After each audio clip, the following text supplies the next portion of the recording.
Welcome to my YouTube channel Abhay classes पर आपका स्वागत है। और मैं आज क्लास 10th की मैथ को मैं प्रतिस्थापन विधि के सवाल बताऊंगा जो इम्पोर्टेंट हैं और आप उन्हें जरूर पढ़िए। तो चलिए देखते हैं क्या कि प्रतिस्थापन विधि के सवाल हैं। प्रतिस्थापन विधि कहते किसे हैं तो जान लेते हैं। तो प्रतिस्थापन विधि क्या है कि रैखिक समीकरण का युग्म हल करने से के लिए एक चर का मान क्या करना, एक चर का मान दूसरे चर के पद में व्यक्त करते हैं तो प्रतिस्थापन विधि कहलाती है। ठीक है, एक चर का मान दूसरे चर के पद में व्यक्त कर देते हैं, उसी को हम क्या कहते हैं, प्रतिस्थापन विधि कहते हैं। सवाल देखते हैं। पहला सवाल है कि x प्लस वाई बराबर 14 समीकरण एक है, x माइनस वाई बराबर 4 समीकरण दूसरा है। ठीक है, यहाँ तक समझ में आया। तो कैसे हल करेंगे, चलिए देखिए। लिखेंगे समीकरण एक से, क्या लिखेंगे बच्चों, समीकरण एक से, समीकरण एक से करेंगे। ठीक है, लिखा है x प्लस वाई बराबर 14 समीकरण एक हो गया। क्या करेंगे, x लिखेंगे बराबर, इधर 14 लाएंगे, इसको इधर, और ये प्लस का इधर जाएगा, माइनस का y हो जाएगा। तो क्या हो जाएगा, ये हो जाएगा समीकरण 3 हो जाएगा, समीकरण 3 हो जाएगा। अब क्या करेंगे, समीकरण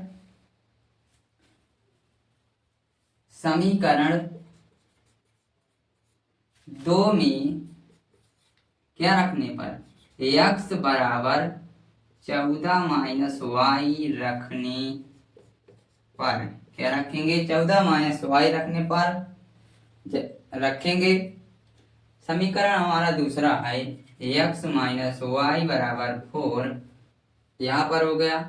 ठीक है, अब यहाँ करते हैं, क्या है, यहाँ पर देखिए x है, x का मान कितना है, यहाँ पर 14 माइनस का y, और एक y ये है, माइनस का एक y और ले लेंगे, बराबर क्या है, 4 है।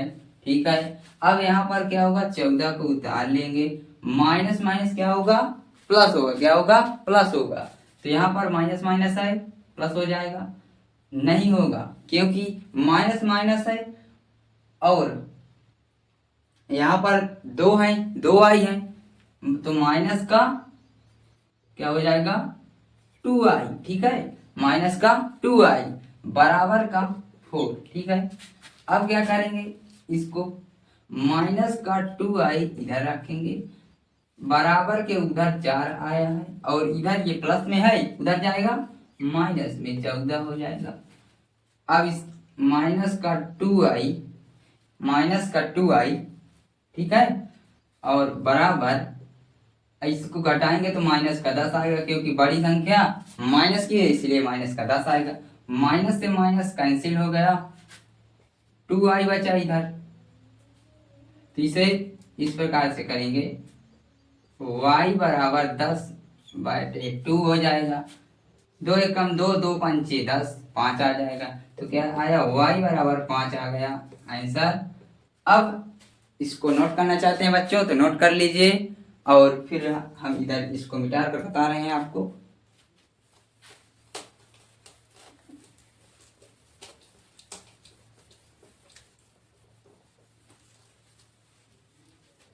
या फिर आप स्क्रीनशॉट ले लिया करें बच्चों, तो आपको परेशानी नहीं होगी। ठीक है, और देखिए यहाँ पर y बराबर 5 आ गया, y बराबर 5 आ गया।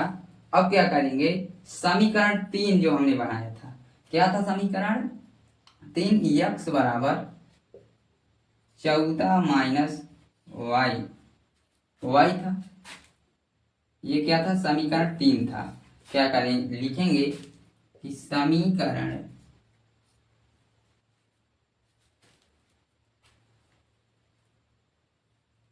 3 में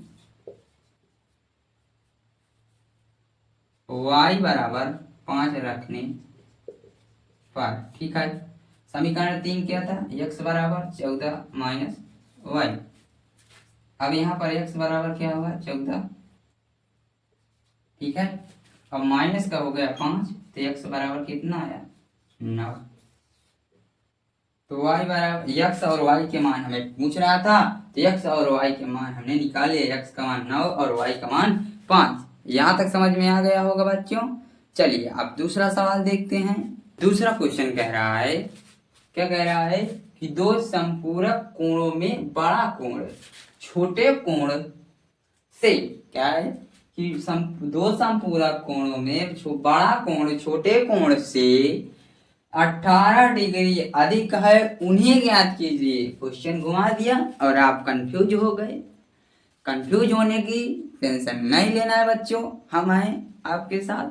तो चलिए देखते हैं कैसे करना है। लिखेंगे माना, पहले मानेंगे हम कोई चीज। माना छोटा कोण, लिखेंगे कि छोटा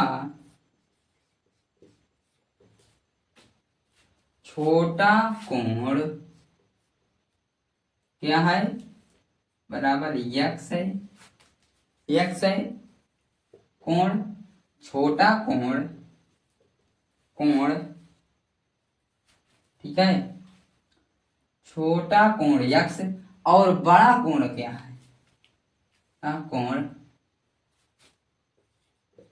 बड़ा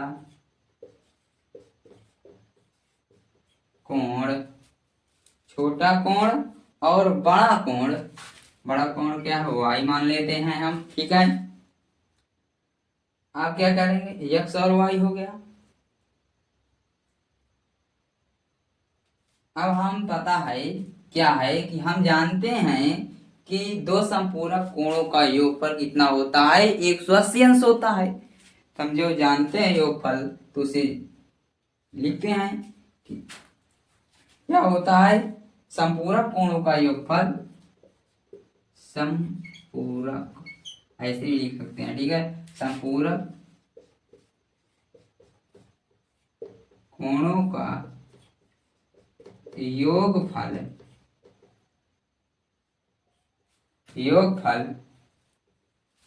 क्या होता है, 180 अंश होता है, 180 अंश होता है, ठीक है। कोण x है, बड़ा कोण y है। अब संपूरक कोणों का योग 180 अंश हुआ, तो क्या हो जाएगा, अब जोड़ने पर हुआ ना, तो क्या लिखेंगे, x प्लस y बराबर 180 अंश। समीकरण 1 बन गया, नहीं बन गया, समीकरण 1 हुआ। स्क्रीनशॉट ले लीजिए बच्चों जल्दी से, और इसके बाद हम दूसरा समीकरण बताते हैं। लिखेंगे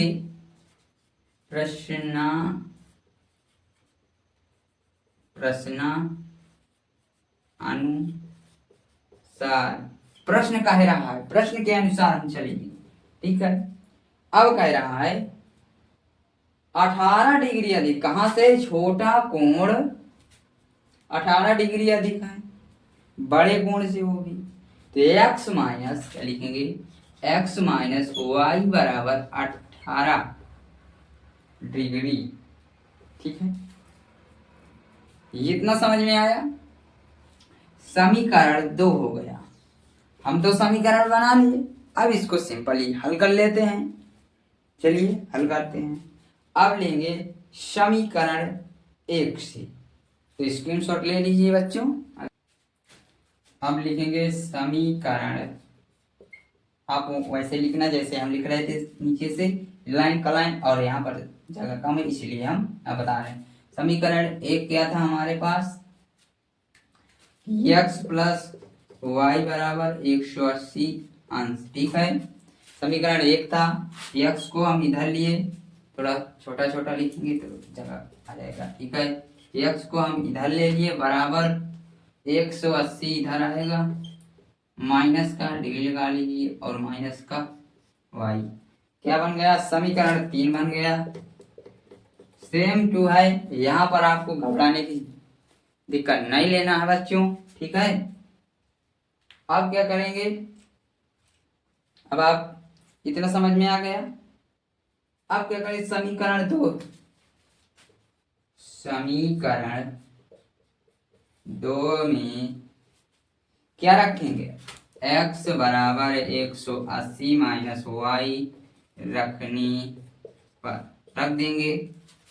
कैसे रखेंगे मैं बताता हूँ। x माइनस वाई बराबर कितना है 18 डिग्री, ठीक है 18 है। अब x का मान 180 माइनस का y आया है, क्या आया है 180 माइनस का y एक और है, बराबर में क्या है 18 है, ठीक है। डिग्री लगाई या नहीं लास्ट में लगाना पड़ेगा, लगाते चलते हैं, ठीक है। जैसे लगा है यहाँ पर 180 हुआ माइनस का y बराबर 18 डिग्री हो गया।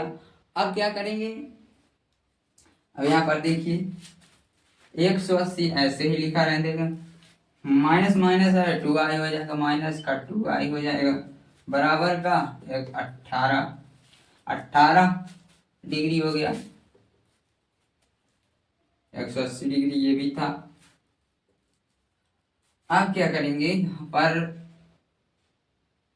माइनस का 2i इधर ले लेंगे, 18 में से 180 माइनस हो जाएगा, ठीक है। तो कितना बचेगा 162 बचेगा, ठीक है 162। इधर माइनस का 2y है और इधर ये बड़ी संख्या है, इसे माइनस का 162 आ जाएगा, माइनस से माइनस कैंसिल हो जाएगा, फिर y बराबर 162/2, 2 एक कम 2 2 8 16, 1 1 कम 2 1 कम 81 आ जाएगा, ठीक है। काट देंगे इसको, 81 आ जाएगा। तो y बराबर क्या आ गया 81 अंश, y का मान आ गया 81 अंश। बच्चों आप निकालते हैं, इसका स्क्रीनशॉट ले लीजिए या फिर नोट कर लीजिए और अब निकालते हैं। अब क्या करेंगे सिंपली समीकरण 3 में y का मान रखेंगे,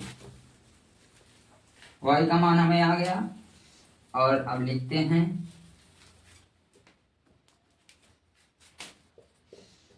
समीकरण 3 में y बराबर कितना आया 81 अंश रखने पर।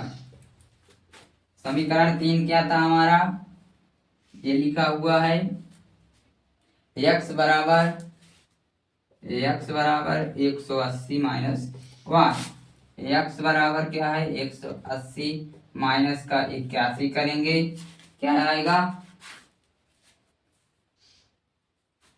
ठीक है x बराबर 99 अंश आ जाएगा। कितना आ जाएगा 99। तो y का मान आ गया 81 डिग्री और इसका मान आ गया, ठीक है, तो 99। यहाँ तक भी समझ में आ गया होगा बच्चों। और अब एक और सवाल देते हैं, आप लोग उसे कमेंट में जरूर बताना। तो सवाल नोट कर लीजिए बच्चों, क्या है, चलिए नोट कर, आपको एक सवाल दे रहे हैं, आप उसे जरूर कर लेना।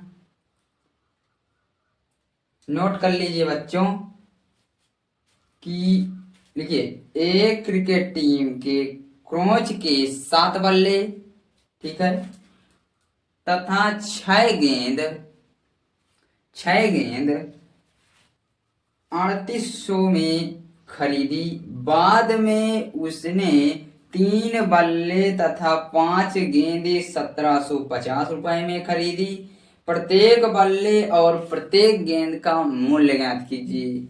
आपसे क्वेश्चन कह रहा है कि पहले उसने क्रॉस के टीम के बल्ले खरीदे 7 बल्ले तथा 6 गेंद, 7 बल्ले तथा इस प्रकार 7x प्लस का 6y बराबर 3800 रुपए में खरीदा। कितने में खरीदा 3800 में खरीदा। एक समीकरण ऐसे बनेगा। और उसने भी 3 बल्ले तथा 5 गेंदे 1750 में खरीदा। 3 गेंदे प्लस क्या खरीदा, और उसने क्या खरीदा 5 गेंदे खरीदी। हम पहले मानेंगे कि यक्स किसको मानेंगे, बल्ले, माना क्रोच के बल्ले यक्स आए और गेंद वाई है, तो गेंद ये यक्स हो गई, क्या हो गई, बल्ले हो गए यक्स और वाई हो गई गेंदे, तो 7 गेंदे 6 वो होगा, ठीक है, 7 बल्ले 6 गेंदे और इसमें 3 बल्ले 5 गेंदे, कितने में, 1750 में खरीदी। इस प्रकार से समीकरण बनेगा, आप इसे जरूर करना। वीडियो अच्छा लगा हो तो दोस्तों के साथ शेयर करना, लाइक सब्सक्राइब जरूर करना। मिलते हैं नेक्स्ट वीडियो।